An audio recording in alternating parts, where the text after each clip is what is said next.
Les pido que abran sus Biblias en el segundo libro del profeta Samuel. El segundo libro del profeta Samuel. Y les pido que me acompañen al capítulo 9, capítulo 9 del profeta Samuel. Y vamos a ponernos todos en pie para que me acompañen en la lectura de este texto. Y yo leo el texto en voz alta y ustedes me pueden seguir con sus vistas. Segundo libro de Samuel 9. Así dice la palabra inspirada e inerrante de nuestro único Dios verdadero. Dijo David: ¿ha quedado alguno de la casa de Saúl a quien haga yo misericordia por amor a Jonatán? Y había un siervo de la casa de Saúl que se llamaba Siba, el cual llamaron para que viniese a David. Y el rey le dijo: ¿eres tú, Siba? Y él respondió: tu siervo. El rey le dijo: ¿no ha quedado nadie de la casa de Saúl a quien haga yo misericordia de Dios? Y Siba respondió al rey: aún ha quedado un hijo de Jonatán, lisiado de los pies. Entonces el rey le preguntó: ¿dónde está? Y Siba respondió al rey: he aquí está en casa de Maquir, hijo de Amiel, en Lodebar. Entonces envió el rey David y le trajo de la casa de Maquir, hijo de Amiel, de Lodebar. Y vino Mefiboset, hijo de Jonatán, hijo de Saúl, a David. Y se postró sobre su rostro e hizo reverencia. Y dijo David: Mefiboset. Y él respondió: he aquí tu siervo. Y le dijo David: no tengas temor, porque yo a la verdad haré contigo misericordia por amor de Jonatán tu padre. Y te devolveré todas las tierras de Saúl tu padre, y tú comerás siempre a mi mesa. Y él, inclinándose, dijo: ¿quién es tu siervo para que mires a un perro muerto como yo?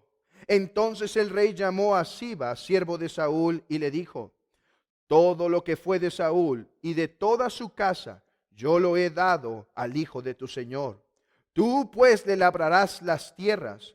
Tú con tus hijos y tus siervos almacenarás los frutos para que el hijo de tu señor tenga pan para comer. Pero Mefiboset, el hijo de tu señor, comerá siempre a mi mesa. Y tenía Siba 15 hijos y 20 siervos. Y respondió Siba al rey: conforme a todo lo que ha mandado mi señor el rey a su siervo, así lo hará tu siervo. Mefiboset dijo el rey, comerá a mi mesa como uno de los hijos del rey. Y tenía Mefiboset un hijo pequeño que se llamaba Micaía. Y toda la familia de la casa de Siba eran siervos de Mefiboset. Y moraba Mefiboset en Jerusalén, porque comía siempre a la mesa del rey y estaba lisiado de ambos pies. Esta es la bendita palabra de Dios. Podemos sentarnos.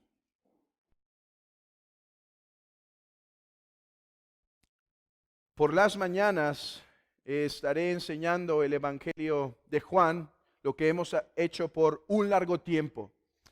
Nosotros tenemos convicción como iglesia de que la palabra del Señor debe predicarse expositivamente, esto es, yendo texto tras texto. Y en el tiempo de la mañana a las 9 estoy exponiendo el Evangelio de Juan. No obstante, ahora que hay esta oportunidad de tener dos servicios, para mí también es una gran oportunidad de predicar dos sermones distintos. Y en este servicio tengo el gran deseo de profundizar en el precioso mensaje del Evangelio. Lo que estaré haciendo Es lo que regularmente hacemos todos los domingos, pero a esta hora de las 11 estaré metiendo una mayor presión en comprender el Evangelio. Y tú dirás, pero yo vengo de una iglesia cristiana, o yo he conocido el cristianismo ya de tiempo desde antiguo. Ya tengo un tiempo, tengo mi propia Biblia, sé dónde están las escrituras y demás. Yo ya estoy de continuo en el movimiento cristiano. Tengo que decirte que mi responsabilidad es predicar el Evangelio, a Cristo crucificado delante de tus ojos. ¿Por qué? Porque es real que aunque algunos pueden conocer al Señor ahora, no obstante, muchos otros pueden estar engañados. Pensar que conocen a Cristo cuando en realidad no lo han abrazado. Decir que son cristianos cuando en realidad no ha ocurrido una verdadera transformación en el corazón, cuando no han abrazado verdaderamente el Evangelio. O tú pregunta hoy en día en la calle a un católico qué es el Evangelio y su respuesta va a ser Mateo, Marcos, Lucas y Juan. Pero pregunta a uno que se dice cristiano en nuestros días, ¿qué es el Evangelio? Y muchas veces no sabrán contestar la esencia del Evangelio. Rondarán por otros lugares, rondarán por otras doctrinas, pero a Cristo crucificado no nombrarán. Es por eso que mi deber es predicar a los hombres el mensaje de salvación, el único mensaje que puede traer salvación, el mensaje que tiene poder para salvar, el mensaje del Evangelio. Este es el mensaje que quiero traer ante ustedes. Y me gustaría hacerlo en esta ocasión a través de esta historia de David y Mefiboset. Ya que debemos aprender algo del Antiguo Testamento. El Antiguo Testamento no son simplemente historias morales. No son simplemente historias donde nos habla de ciertos hombres importantes y hay que aprender aquí lo bueno que fue David. Si yo agarro este texto y lo único que te digo es, tenemos que aprender a cumplir nuestros pactos delante de Dios y tenemos que ser hombres misericordiosos como David, ¿sabes qué estaría haciendo con las escrituras? Un gran daño, las estaría malinterpretando. Y si no malinterpretando, quedándome lejos de la interpretación real. ¿Por qué? Porque el apóstol Pablo y el Señor Jesucristo nos enseñaron, y el apóstol Pedro nos enseñaron algo, que de Cristo no solo se habla en el Nuevo Testamento, de Cristo se habla desde el Antiguo Testamento. Por eso el Señor le dice a los fariseos, escudriñad las Escrituras porque en ellas os parece que tenéis la vida eterna y ellas son las que dan testimonio de mí. O ahí tenemos a los hombres del camino a Emaús, donde Jesucristo se aparece y los tiene que reprender porque no entendían que el Cristo tenía que morir en un madero. Tenía que morir y resucitar. Y no entendían. ¿Y qué hizo Jesús para hacerles entender? Dice que comenzando desde Moisés y siguiendo con las demás escrituras, les dijo lo que de ellas hablaban. O sea, lo que las escrituras hablaban de el Cristo. El apóstol Pedro dice lo mismo en 1 de Pedro capítulo 1, que de Cristo se profetizaron sus sufrimientos y también el fruto de su sufrimiento, la salvación de las almas, la salvación de los hombres. Y esto lo podemos ver en textos muy claros como en Salmo 22, textos muy claros como Isaías 53, pero también en textos que quizá no son tan claros como segundo libro de Samuel, capítulo 9. Así que mi deseo es predicarte el mensaje que une a toda la Biblia. Sí, mi amigo. En toda esta colección de libros, porque eso quiere decir Biblia, colección de libros, aunque existen grandes variedades, por ejemplo, de autores, varios autores, varias personalidades, varias formas literarias, no todas son las mismas, alguna es historia, otra es poesía, otras son epístolas y demás. No obstante, este bendito libro esconde un solo mensaje. Desde Génesis hasta Apocalipsis hay un mensaje que todo se entreteje y es el Evangelio, la cruz de Cristo, su victoria en el madero. Permíteme traerte el Evangelio delante de tus ojos en este tiempo. Una vez que David se establece como el rey de Israel, ya para este tiempo Saúl quedó atrás, ¿sí? Recuerden, Saúl es el primer rey, pero debido a que viola los mandamientos del Señor haciendo el sacrificio, se hace desagradable ante Dios y por lo tanto Dios unge a David como el rey, pero Saúl por celos empieza a perseguir a David. Y para este tiempo David ya está posicionado en el trono. La persecución ya ha parado. Todavía va a tener dificultades, todavía se va a tener que enfrentar a su propio hijo Absalón cuando lo intenta derrocar y demás. Pero ante Saúl las cosas están tranquilas. Y nuestro texto nos narra lo siguiente. David busca a algún descendiente de Saúl. Este descendiente de Saúl es Mefiboset. Pero David busca a este descendiente de Saúl para hacerle gran bien y misericordia. Y en esta historia, en este evento que pasó años atrás, nosotros podemos contemplar el mismo evangelio. Déjame traerlo para ti. Dice en el versículo 1, dijo David: ¿ha quedado alguno de la casa de Saúl a quien haga yo misericordia por amor a Jonatán? David es movido por amor a hacerle bien a la descendencia de Saúl. Realmente, la descendencia de Saúl, lo que merecía de David era juicio, ¿sí? Saúl persiguió a David. Saúl y su descendencia merecían castigo de David, juicio de David. No obstante, por amor de Jonatán, pueden ver el versículo 1 al final, por amor a Jonatán, él pregunta si hay alguien de la casa de Saúl a quien él le pueda hacer bien. ¿Y qué tenemos en este texto sino una imagen de un pacto?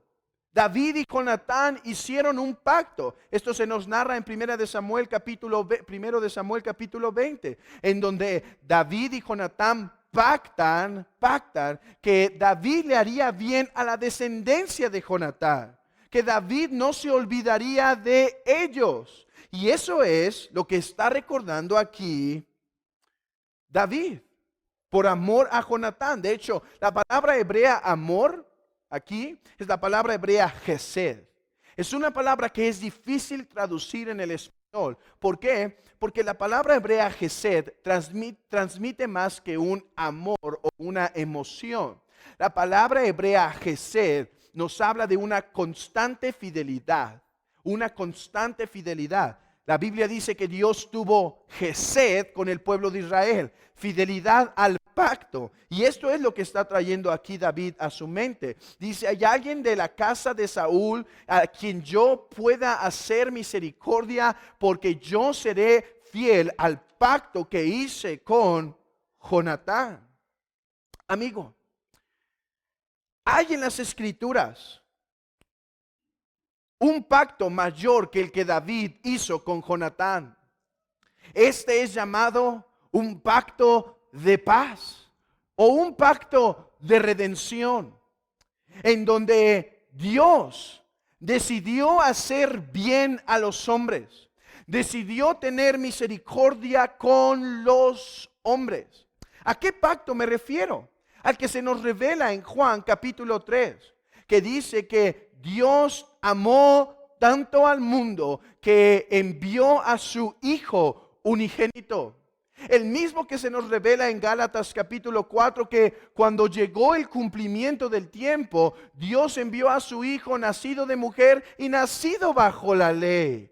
Mira esto, cuando el Verbo se hace carne, cuando Jesús nace, no nace como un evento fortuito en la historia. Era Dios encarnado, era Dios en la carne.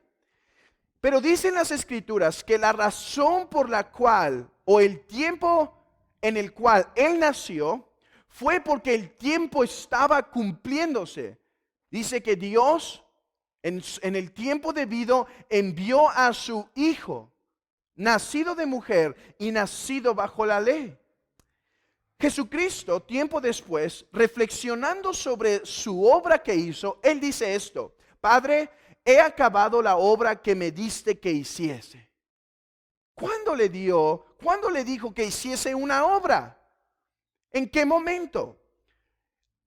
Ahí es donde nos referimos a ese pacto, un pacto de paz, en donde Dios el Padre y Dios el Hijo pactaron de su propia y mera voluntad hacer bien a los pecadores, donde el Padre determinó bendecir a los hombres por la obra de Jesucristo. Por eso dice: Padre, he acabado la obra que me diste que hiciese. Tú me diste a ellos, yo he acabado la obra. Jesucristo, cuando nació particularmente para cumplir una obra. Nació para redimir a los hombres. De hecho, debemos aplicar la misma palabra aquí. Dijo David: ¿ha quedado alguno de la casa de Saúl a quien haga yo misericordia por amor a Jonatán? Dios el Padre ha dicho: he decidido tener misericordia por amor a mi Hijo Jesucristo, de tal manera que Él se ha vuelto el fiador de un pacto. Por eso dice Hebreos que Jesucristo es el fiador de un mejor pacto. Dios ha hecho pactos con la humanidad, pero el nuevo pacto, el pacto en el cual estamos, la iglesia está hoy en día, es llamado el mejor pacto, el nuevo y mejor pacto. ¿Por qué es llamado así? Es llamado este mejor pacto porque tenemos un mejor fiador. Mira esto: el Padre ha determinado hacer bien a los hombres por amor a su Hijo. Oh, no hay nada en esta humanidad que haga mirar a Dios y que quiera derramar el favor. Amigo, debes saber esto. Yo te voy a decir que Cristo, que Dios ha hecho bien a los hombres, que Dios ha tenido misericordia de los hombres. Pero déjame te aclaro por qué afirmo esto. No porque haya en la humanidad todavía un poquito de bien.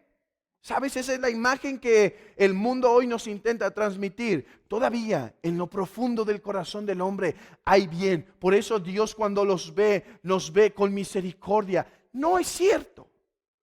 Pablo dice en Romanos que todos nosotros nos desviamos. Todos nosotros hemos violado la ley de Dios. Todos nosotros nos corrompimos en nuestro corazón. No hay nada bueno en mi amigo y no hay nada bueno en mi amigo, por el cual Dios ha tenido misericordia. ¿Quieres saber por qué Dios ha tenido misericordia? Porque ve a su Hijo. Porque ve a su Hijo y Él es fiador de un mejor pacto. Si Dios nos mira, aparte de su Hijo, nos debe castigar. Pero Dios nos mira por medio de su Hijo y Él puede tener misericordia. Así que esta imagen que tenemos en 2 de Samuel, capítulo 9, comienza con la imagen del pacto, en donde el Padre ha tenido misericordia de los hombres, pero por amor a Jonatán, por amor a su Hijo Cristo. Pero sigamos avanzando porque la imagen apenas empieza. Y había un siervo en la casa de Saúl que se llamaba Siba, el cual llamaron para que viniese a David. Y el rey le dijo: ¿eres tú Siba? Y él respondió: tu siervo. Mira la diferencia entre Mefiboset y el siervo de Saúl. El siervo de Saúl no merecía menos castigo que el hijo de Saúl. Al final eran de su casa, pero él no se inclina, él no cae al suelo, él simplemente: aquí tu siervo. Pero continuemos. El rey le dijo: ¿no ha quedado nadie de la casa de Saúl a quien haga yo misericordia de Dios? Y Siba respondió al rey, aún ha quedado un hijo de Jonatán, lisiado de los pies. Entonces el rey le preguntó, ¿dónde está? Y Siba respondió al rey, he aquí, está en casa de Maquir, hijo de Amiel, en Lodebar. Versículo 6. Y vino Mefiboset, hijo de Jonatán, hijo de Saúl, a David, y se postró sobre su rostro e hizo reverencia. ¿Qué tenemos aquí? Una actitud adecuada para la situación. ¿Quién es Mefiboset? Mefiboset es un hombre lisiado de los pies, incapaz de defenderse. Ahora, además está delante del rey, ¿sí? Pero, peor aún, no solo está delante del rey, algo que de inmediato debía infundir temor, algo que de inmediato debía producir reverencia. Pero este hombre tiene una condición aún peor. No solo está lisiado de los pies, es descendiente de Saúl. Es descendiente de Saúl, debe morir. Cuando el régimen o el poder de una dinastía llegaba, su trabajo era purgar la dinastía anterior. ¿Por qué? Porque de esa forma no se rebelarían contra él, ¿sí? Aquí teníamos el problema con David y Jonatán, o David y Saúl, de que si Saúl había sido el primer rey, por derecho le pertenecía a Jonatán. Entonces, ya sea Jonatán o su descendencia, se podía sublevar en contra de David y traerle grandes problemas. Dice un autor, tú no necesitas como hacer mucha investigación del antiguo Medio Oriente para entender esto. Tú puedes ver en pasajes bíblicos como en Primera de Reyes, capítulo 15, capítulo 16 y Segundo de Reyes, capítulo 10, cómo esto pasa continuamente, que una nación llega y mata a toda la dinastía anterior para que no haya peligro al pueblo. Imaginen a este hombre. Aquí está Mefiboset, hijo de Saúl, descendiente de Saúl, que merece el juicio. Él debe ser exterminado. Mefiboset lo sabe. ¿Qué hace Mefiboset? Cae hasta el piso. Se postró sobre su rostro e hizo reverencia. Ese era un hombre que entendía que el juicio de Dios, que el juicio de David estaba muy cercano. Pero noten las palabras favorables que tenemos de David. Él dice, no tengas temor, porque yo a la verdad haré contigo misericordia. Mi amigo, yo te he dicho que Dios tiene favor para con la humanidad. Ese fue el canto de los ángeles cuando Jesús nació. Gloria a Dios en las alturas y en la tierra paz. Buena voluntad para con los hombres. Amigo, hay buena voluntad de Dios para con los hombres, para con los pecadores. Oh, pero debes entender algo. Si recibirás la buena voluntad de Dios, debes comprender algo. Que tú y yo somos peores que Mefiboset. Esto es algo que debes entender. Tú y yo somos criaturas de Dios, le pertenecemos a Él completamente. Pero tú y yo, como Mefiboset, nos hemos revelado, somos de una dinastía que ha intentado derrocar al rey. Amigo, eso es el pecado. ¿Sabes qué es el pecado? La manifestación abierta de decir, tú no serás mi rey, creador. Yo sé que tú me hiciste, yo sé que tú me formaste, pero tú no serás mi rey. Yo seré mi propio amo. Yo diré lo que mi cuerpo debe hacer. Yo diré cómo me debo comportar con mi prójimo. La idolatría, ¿qué es la idolatría? Sino decir, tú no dices cómo te adoro, yo digo cómo te adoro. ¿Qué es esto sino el intento de Mefiboset, de la descendencia de Saúl, de derrocar al rey? Amigo, tú y yo no somos mejores que la descendencia de Saúl. tú y yo estamos en una condición peor, porque no hemos pecado contra el rey David, hemos pecado contra el rey de reyes y contra el señor de señores, el creador del cielo y de la tierra. Contra él nos hemos rebelado. Esto es algo que debes entender. No solo tenemos un corazón que se ha apartado de Dios, ¿sabes? También tenemos un padre que nos ha pasado malas cuentas, ¿sabes?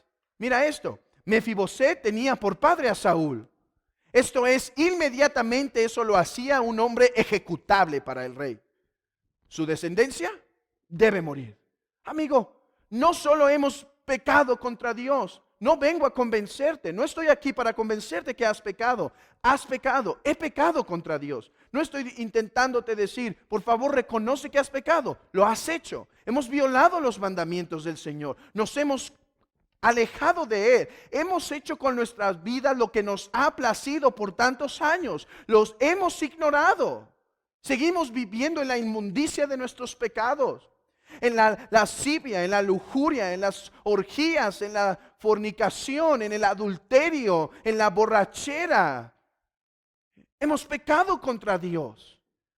Pero no solo tenemos este pecado actual contra Dios. Mira esto, también tenemos un padre como Mefiboset a Saúl, nosotros a Adán.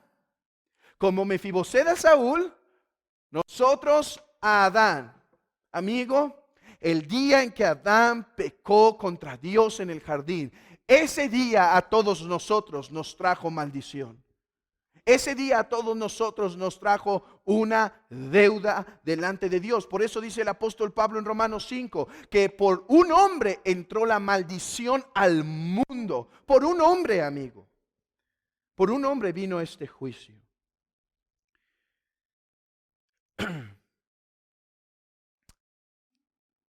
Pero podemos profundizar. No solo somos enemigos del rey y tenemos un padre que nos dio una mala cuenta, ¿sí? Nos pasó una mala cuenta. Mira esto. Lisiado de los pies. No nos hace falta dar ejemplos de hombres que en estados de grande miseria, en estados quizás semejante a los de Mefiboset, en lugar de humillarse ante el rey,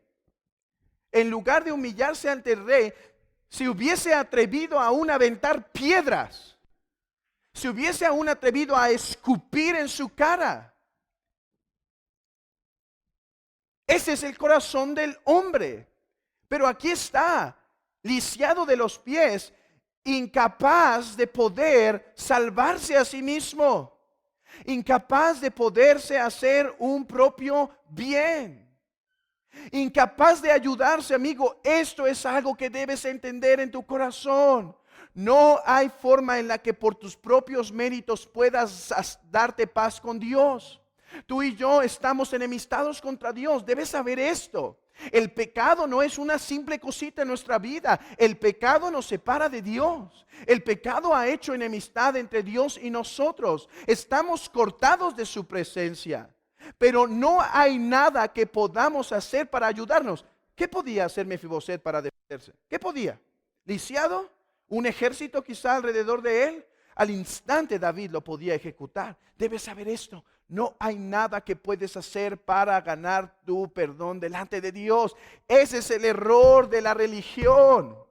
Ese es el error del catolicismo. Ese es el error de los testigos de Jehová. Ese es el error del mormonismo. Ese es el error del Islam. Ese es el error de estas religiones que piensan que el hombre todavía puede hacer algo para salvarse, que todavía el hombre se puede esforzar por unas cuantas buenas obras, asistencia a la iglesia, haciendo esto y lo otro, y así entonces salvarse. Pero tienes que saber que tú y yo estamos igual como Mefiboset. Estamos destituidos de la presencia de Dios, incapaces de salvarnos a nosotros mismos.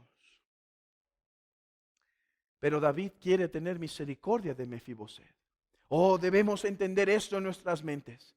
Dios tiene buena voluntad para con los pecadores, por amor a los hombres, por amor a su Hijo, por amor a su Hijo sobre todas las cosas. Pero en segundo lugar, ¿de quiénes tendrá misericordia? De esos hombres, sus enemigos, lisiados, incapaces de salvarse. Amigo, esto es lo que nos enseña Romanos capítulo 5. Que Dios muestra su amor para con nosotros, en que siendo aún pecadores, Cristo murió por nosotros. La única forma en la que tú y yo podemos tener paz con Dios, la única forma en la que tú y yo nos podemos reconciliar con Dios, amigo, escucha esto, es por medio del sacrificio perfecto y completo de Jesucristo. La única razón por la que Dios no te extermina, la única razón por la que David no exterminó a Mefiboset, ¿por qué fue? Por el amor a Jonatán. La única razón por la que puedes tener perdón con Dios el Padre es si te acercas no con tus propios méritos, no con tu propio desempeño, no con tus propias buenas obras. La única forma en la cual el Padre te puede perdonar, amigo, es si te acercas dependiendo de Cristo como el único y suficiente Salvador. Oh, escucha esto. Aquel día en donde Cristo fue colgado en el madero, no estaba siendo colgado para darnos buen ejemplo de cómo vivir. No estaba siendo colgado simplemente para decir, esto es como morir por tus ideales. No estaba siendo colgado simplemente para decirnos cuánto nos ama. ¿Sabes por qué estaba colgado en ese madero? Porque su Padre lo estaba castigando por nuestros pecados. Y es solo por ese precioso y suficiente sacrificio que Él puede tener, que el Padre puede tener compasión y misericordia de ti. Oh pecador, ¿sabe esto? Tú que has violado la ley de Dios, tú que te has rebelado en contra del Señor, el creador del cielo y de la tierra. En ese precioso madero está nuestra paz. En ese precioso madero Jesucristo sufrió por nuestros pecados. En ese precioso madero Él soportó la ira del Padre. Él soportó, amigo, eso bebió aquel día. Él decía, tengo temor, mi corazón está turbado porque voy a beber la copa que el Padre me va a dar. Él no temía tanto. Él no temía tanto la cruz física como tal, el clavo como tal, los golpes como tal, los látigos como tal. ¿Sabes que Él era lo que Él realmente temía? Lo que le hacía sudar gotas de sangre no fue el castigo de los romanos. Sí, debía ser cruento, debía ser sangriento, pero escucha esto, lo que más le causaba el temor era que aquel día el Padre sería el que le daría un castigo por sus pecados. Era el Padre que lo abandonaría, era el Padre que lo haría sufrir en aquella hora. ¿Por qué? Porque tú y yo hemos pecado contra Dios. Si Él es nuestro sustituto, Dios el Padre tenía que castigar a su Hijo. Esa es la única razón por la cual Dios puede tener compasión y misericordia de ti. Así como David solo tenía misericordia de Mefiboset. Mefiboset no había hecho nada bueno. Mefiboset era un enemigo lisiado. ¿Qué más quiere un rey? Un enemigo lisiado. Amigo, esos somos tú y somos yo. Y soy yo, un enemigo lisiado. Oh, pero escucha esto. Oh, escucha esto, amigo. El Padre ha tenido compasión por la cruz preciosa de Cristo. ¿Qué hace? ¿Qué hace Mefiboset? Se humilla. Se humilla. Mefiboset ya no se rebela en contra del rey. Mefiboset no dice, el trono que tienes me pertenece, quítate de mi trono. Eso es lo que me toca a mí. Él se arrepiente de su actitud. Él se arrepiente de tal condición. Oh, amigo, eso es a lo que el Evangelio nos llama a nosotros. Te llama a que te arrepientas de tus pecados. Te llama a que abandones tus pecados. Oh, ese es el gran error del cristianismo en nuestros días. Ha pensado que con el simple hecho de hacer una oración, una persona, por repetir una oración diciéndole que Jesús entre en su corazón, ya por eso tiene paz con Dios. Ese no es el llamado del Evangelio. El llamado del Evangelio es este: el tiempo se ha cumplido, el reino de Dios se ha acercado, arrepentíos y creed en el Evangelio. Ese es el mensaje. Si has hecho tu oración para recibir a Cristo en tu corazón 10 veces, pero no te has arrepentido y creído, mi amigo, estás destinado a la muerte. El llamamiento es este: arrepentíos, así como Mefiboset, cayendo al piso, su rostro inclinado en reverencia. ¿Y qué dice David? No tengas temor, porque yo en la verdad haré contigo misericordia por amor a Jonatán tu padre. Por amor a Jonatán tu padre.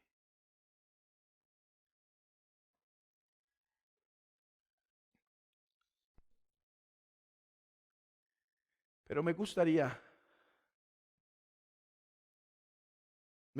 llevarte en la siguiente escena a contemplar cuáles son las riquezas que tenemos en Cristo. ¿Cuáles son las riquezas que se ofrecen en el Evangelio? Y me gustaría después de esto concluir con cuál es la actitud de un verdadero hijo de Dios ante esto. Mira esto, mira las riquezas. Dice: yo tendré de ti misericordia y te devolveré todas las tierras de Saúl tu padre, y tú comerás siempre a mi mesa. E inclinándose dijo: en Cristo, el Padre nos ha dado riquezas. Oh, pero las riquezas del Evangelio no son tierras, no son carros, no es una vida fácil. Las riquezas del Evangelio son riquezas espirituales. No por nada dice el apóstol: bendito sea el Dios y Padre de nuestro Señor Jesucristo, que nos bendijo con toda bendición espiritual en los lugares celestiales en Cristo Jesús. Él nos bendijo con bendiciones espirituales. ¿Cuáles bendiciones espirituales? El perdón de pecados. Amigo, por favor, entiende esto. Lo que más necesitas hoy, lo que más necesitas no es que este virus se acabe para que tu economía vuelva. Lo que más necesitas no es un cubrebocas para evitar enfermarte. Déjame decirte qué es lo que más necesitas. Lo que más necesitas es estar a cuentas con Dios. Porque si mueres hoy y no te has puesto a cuentas con Dios, tu destino es la condenación eterna, el castigo eterno de Dios. Ese es el mensaje del Evangelio. Que el hombre que no recibe el Evangelio, no se arrepiente de sus pecados, mejor le hubiera sido no haber nacido, que habiendo nacido rechazar el único mensaje de salvación. Ahora solo le queda la segunda muerte. ¿Sabes? No me preocupa que los hombres mueran una sola vez. Me preocupa que los hombres mueran por segunda vez. Y esa es la bendición, esas son las riquezas que David, que el Padre, por amor a Jonatán, a Jesús, nos da en Cristo: perdón de pecados. Porque hay una muerte primera que seguramente todos vamos a pasar, pronto o tiempo después, pero todos vamos a pasar. Pero hay una muerte segunda, que aquellos que no se sometieron al reinado de Cristo, que aquellos que no se humillaron ante Cristo, que aquellos que no se rindieron ante Cristo van a recibir. Oh amigo, ¿cómo estás hoy delante de Dios? ¿Cuánto espero que la crisis que estamos pasando te esté haciendo reflexionar sobre tu vida, sobre la brevedad de tu vida, sobre lo frágil de tu vida, que puedas entender que naturalmente eres un enemigo de Dios? Todos nacimos enemigos de Dios. Esas son las riquezas. Hay un evangelio allá afuera que se anda predicando. Un evangelio que te dice que lo que Dios quiere para ti son riquezas, son buenas cosas, un matrimonio fácil, una vida sencilla, viajes en el mundo, un buen carro, una buena casa. Mi amigo, ese es un falso evangelio. Un falso evangelio, un evangelio blasfemo. Es más, es otro evangelio, ni siquiera es llamado evangelio. Pero las bendiciones que tenemos en Cristo, lo que el Padre te ofrece es esto. Escucha, el Padre, de su buena voluntad, ha puesto a su Hijo como propiciación por nuestros pecados. Esto es, como el que sufre por nuestros pecados. Sus términos son sencillos. Arrepiéntete, deja la vida que tienes. Cree en Jesucristo, síguelo. Esas son las demandas. Si el hombre no se somete a esas demandas, si el hombre decide rebelarse, si el hombre después de escuchar decide vivir como ha vivido toda su vida, ignorar el mensaje del evangelio, la noticia es esta: en tus pecados morirás.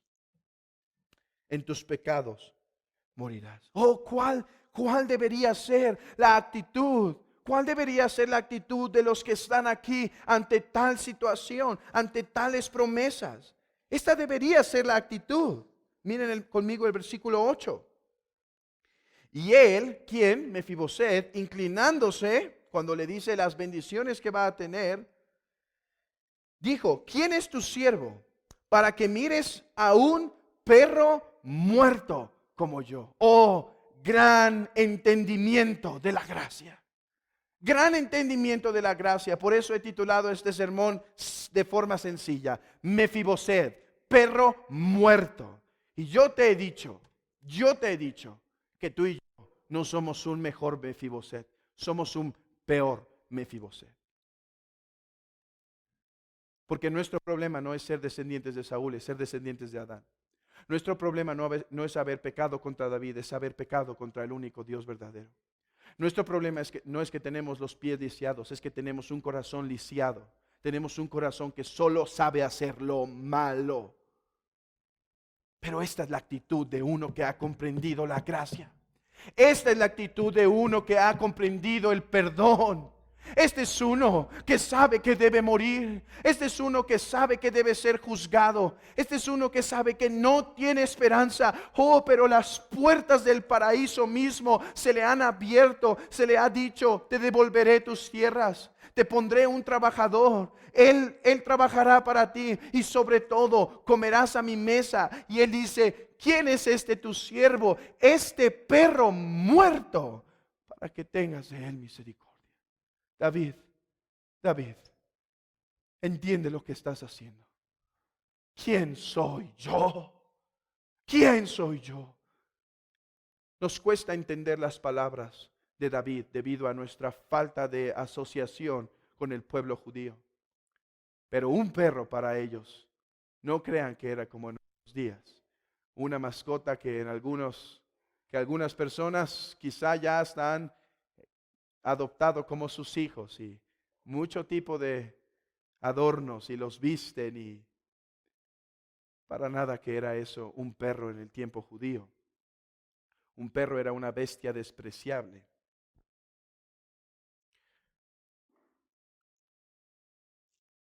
Un perro quizá es semejante a decir para nosotros una rata, ¿sí? Eso es algo de lo que David está diciendo. De lo que Mefiboset está diciendo. David, ¿cómo es? ¿Cómo es que tendrás misericordia con un perro, con una rata? Oh, amigo, si no entiendes Si no entiendes y si no puedes decir tal cosa de tu corazón, es porque no te ha brillado quién eres tú y quién es Dios. Si no puedes decir lo mismo de David, ¿quién es este perro? Para que tengas de él misericordia. Es sencillo saber por qué. Porque no entiendes lo que significa que eres pecador. Porque no entiendes lo que significa que Dios ha tenido misericordia en Cristo. Porque no entiendes que castigó a su Hijo por nuestros pecados. Pero no solo dice perro. ¿Sabes qué dice? Perro muerto. Ya un perro para un judío era sumamente asqueroso. Pero, hermanos, hasta en nuestros días, un perro muerto es detestable. Es lo último que quieres tener en tu casa. No todos cuando pasamos por la calle y olemos, subimos las ventanillas del carro o apresuramos nuestro paso para dejar de oler tan asqueroso aroma. Mefiboset entiende quién es él. Mefiboset entiende que él es un enemigo de Dios, perdón, de David.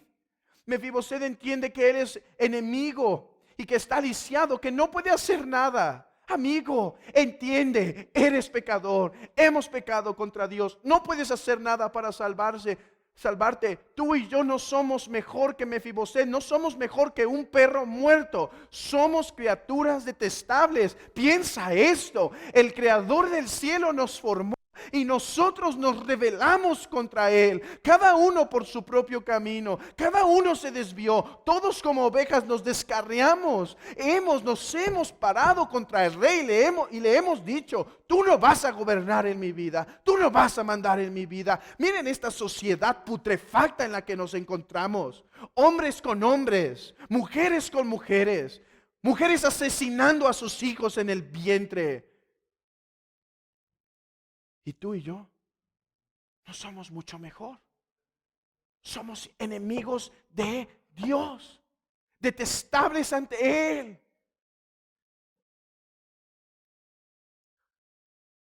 Oh, que hoy comprendieras la misericordia que el Padre ha tenido de los pecadores. Que hoy se te abrieran tus ojos espirituales para poder entender que eres pecador, que eres deudor de la ley, pero que en Cristo hay grande perdón. Oh amigo, si tú dices: sí, yo soy Mefiboset, yo soy ese endeudado hombre con un pasado endeudado, con un padre que me dio malas cuentas y además lisiado, incapaz de hacer un bien ante Dios, pero quiero misericordia. Oh, si tú dices eso, déjate digo algo, la hay. La puerta está abierta para el pecador humillado, para aquel que dice: soy ese perro muerto. Hay misericordia para el que dice: yo no soy tan malo como lo has dicho. Sí, pero Dios sí merece que me perdone a mí. O si tú piensas eso, no estás listo para la gracia. Espero que no te tardes tanto para estarlo. Porque ante tal actitud, para lo único que estás listo es el juicio. Ahora, déjenme concluir con el punto que les comenté. Y esto, a fin de clarificarte más la gloriosa bendición del Evangelio. Y hermano, miembro de la iglesia, déjame hablar a tu corazón para recordarte las bendiciones que tienes en Cristo. Si tú estás en Cristo, mi amado hermano, déjame recordarte cuál es la más grande bendición de todas. ¿Cuál es la bendición más grande del Evangelio? ¿Qué es lo más grande que Jesús consiguió en el madero? A través de esta pregunta: ¿cuál fue la bendición más grande para Mefiboset? ¿Ser perdonado? Muy grande. ¿Que sus tierras se restauraron? Muy grande misericordia. Pero para Mefiboset, ¿qué fue lo más grande? Vayan conmigo unos capítulos más adelante en 2 de Samuel, capítulo 19.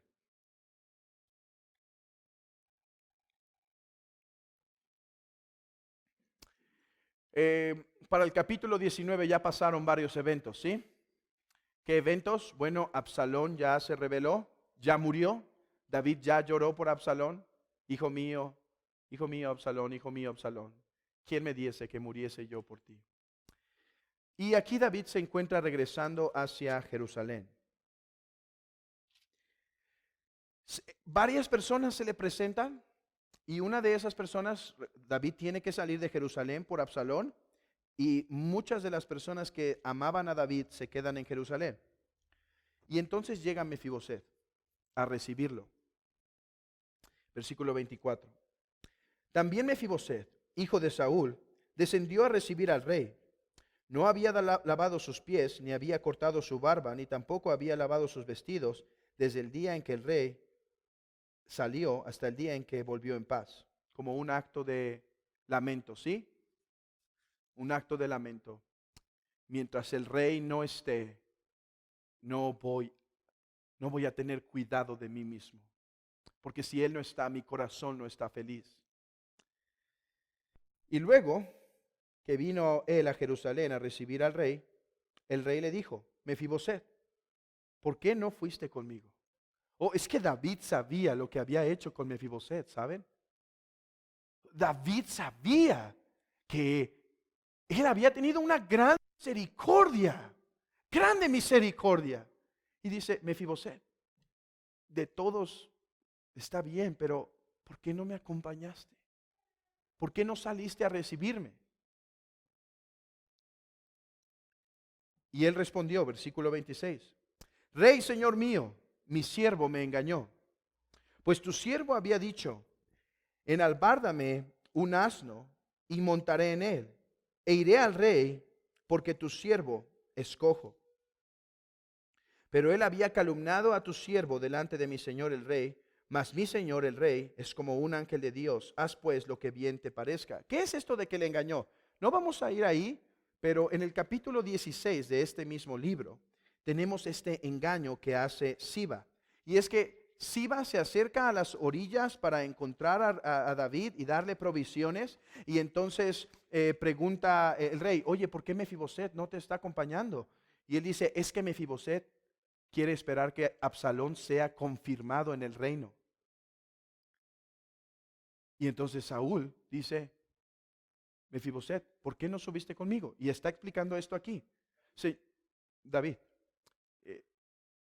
David le dice a Mefiboset: ¿por qué no subiste conmigo? Y Mefiboset le está explicando esto aquí. Le dice: es que mi siervo me engañó. Yo le dije: prepárame los asnos, hazme esto y esto. Pero él se fue sin mí. Él me dejó y me hizo quedar mal delante del rey. Pero rey, haz como te plazca. Miren el entendimiento de lo que era Mefiboset. Mefiboset dice: Señor, pero yo estoy a tu merced. Tú mandas. Y entonces, versículo 28. Porque toda la casa de mi padre era digna de muerte delante de mi señor el rey, y tú pusiste a tu siervo entre los convidados de tu mesa. ¿Qué derecho pues tengo aún para clamar más al rey? Y el rey le dijo: ¿Para qué más palabras? Perdón. Yo he determinado que tú y Siba os dividáis las tierras. Y Mefiboset dijo al rey: dejen de leer, volteen sus caras ahora aquí adelante. Dice: Rey, me engañó. Señor, haz como tú quieras. Tú eres el rey. Yo merecía morir. Tú has tenido misericordia. Haz como te complazca. David dice: para. Ya he dividido las tierras entre ustedes. ¿Qué dice Mefiboset? Señor, pero te estoy explicando que me engañó. Señor, eso es injusto. ¿Por qué tal actitud? Eso está mal. Señor, ¿por qué estás siendo inmisericordia conmigo? ¿Por qué me estás quitando esto? ¿Por qué me estás quitando lo otro? Señor. ¿Sí? Vamos al texto. Y Mefiboset dijo al rey, versículo 30, deja que él las tome todas, pues que mi señor el rey ha vuelto a su casa. ¿Cuál fue La bendición que Mefiboset entendió como la más grande de todas. No solo que ha tenido el perdón, porque toda la casa de mi padre es digna de muerte delante de mi Señor. Y tú pusiste a tu siervo entre los convidados. Rey David, que se quede con todo. Yo te tengo a ti, mi Señor. Oh, Él se puede quedar con las tierras. Yo participo a tu mesa. Yo como entre tus hijos. Yo no soy uno que simplemente ha recibido bendiciones externas. Yo como en tu mesa. Oh, mi amigo, déjame decirte algo. La bendición más grande que nos ha sido traída, la razón por la cual Cristo estaba colgado en ese madero, es que tú y yo pudiésemos no solo tener el perdón de pecados, sino ser restaurados a la comunión a la cual fuimos llamados. En el jardín del Edén, lo más hermoso no eran los árboles frutales, no eran los árboles hermosos y las bestias tranquilas conviviendo. Lo más hermoso del jardín era que Dios se paseaba entre el pueblo. Lo más hermoso del evangelio es que lo que Adán perdió se ha restaurado para nunca más separarse. ¿Por qué Jesús clamó en la cruz?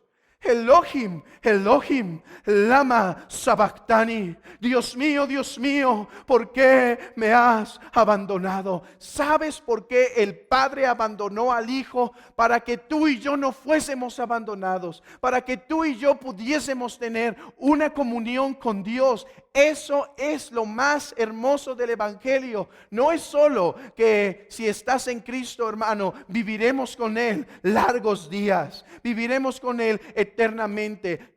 Lo más hermoso es que viviremos con Él eternamente. Es un añadido. Lo más hermoso es con Él, mi hermano. Recuerda esto, aún en medio de la tribulación, que en Cristo has sido restaurado a la bendición de bendiciones, que en Cristo has sido restaurado a la más grande compañía.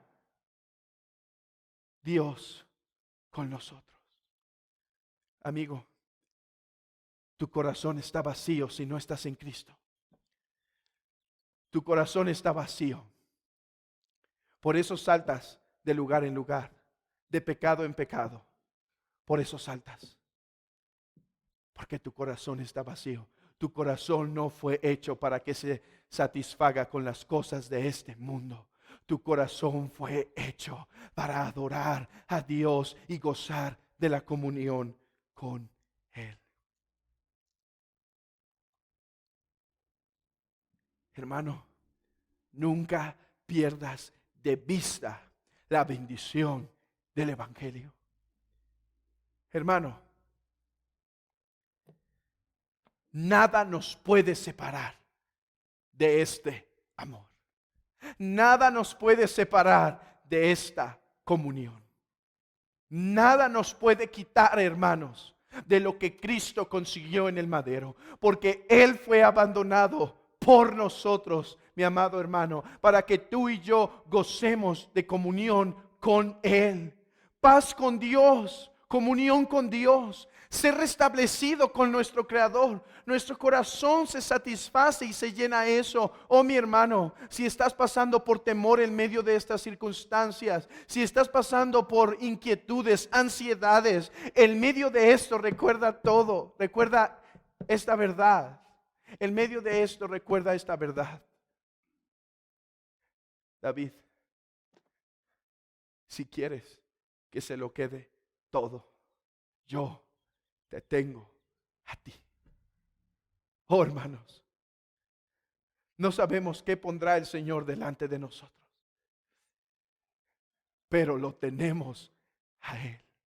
La iglesia en sus circunstancias de más debilidad, en sus circunstancias de más pobreza, en sus circunstancias de más miseria, es más rica que el mundo entero. Es más fuerte que el mundo entero. Es más privilegiada que el mundo entero, mis hermanos. Porque hemos sido restablecidos a la comunión a la que fuimos llamados. Amigo, ¿qué harás?